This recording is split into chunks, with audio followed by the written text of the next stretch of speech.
You don't hate your life, you hate yourself for wasting it. Most people will never admit it. They'll say they're depressed. They'll say life is unfair.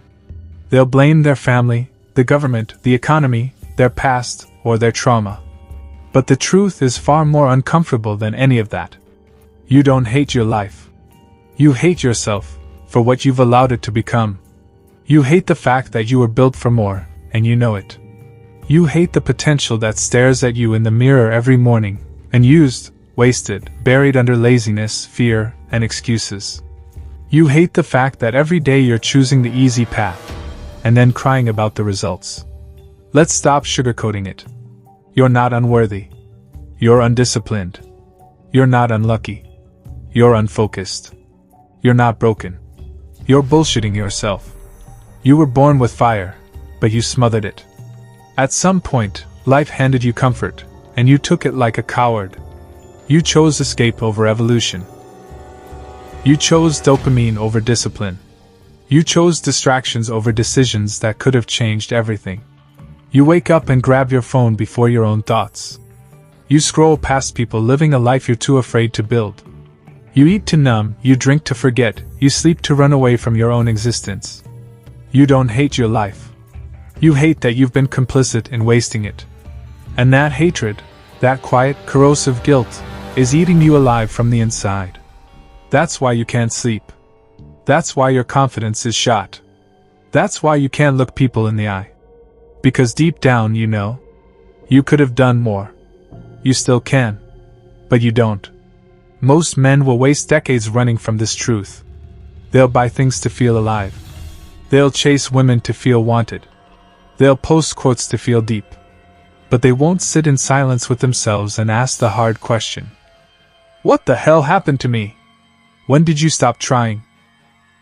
When did you decide to settle for survival instead of chasing something sacred? When did you stop fighting for the man you were meant to become? No one made that choice for you. You did.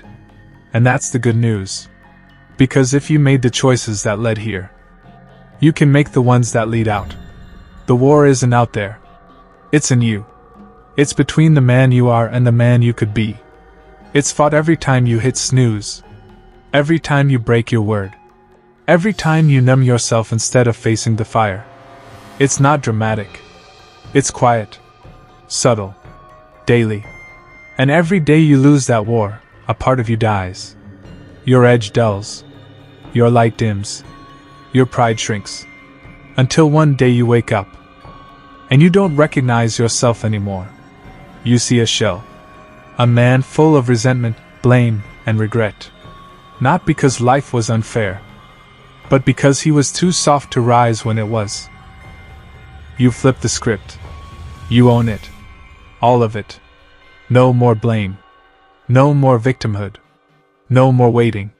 You take a long, hard look at the mess you've made, and instead of hiding from it, you build from it. You make a vow to yourself. I will never let another day pass in passivity. I will not die with my greatness still buried inside me. I will become a man I can finally respect again. Because that's what this is really about, not money, not fame, not validation. It's about self-respect. And you cannot buy that. You earn it.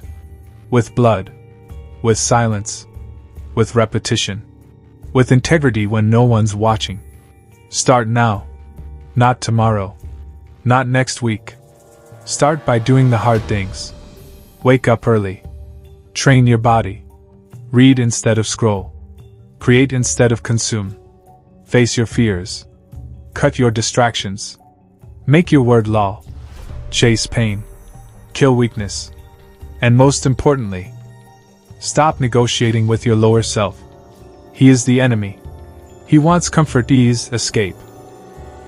He wants to die quietly, without ever tasting what it's like to live fully. Kill him before he kills you. This is the truth most men avoid until it's too late. Until they're divorced, broke, numb, old, alone. Until they've spent decades chasing everything except their own potential. Until they've built a life that looks good on the outside, and rots on the inside. But you don't have to end up like them. You can stop wasting it. Right now. You can start earning the life you want, moment by brutal moment. And when you do, something strange happens. You stop hating yourself. Because you start becoming yourself. The real you. The disciplined you. The dangerous you. And that's a man the world cannot ignore.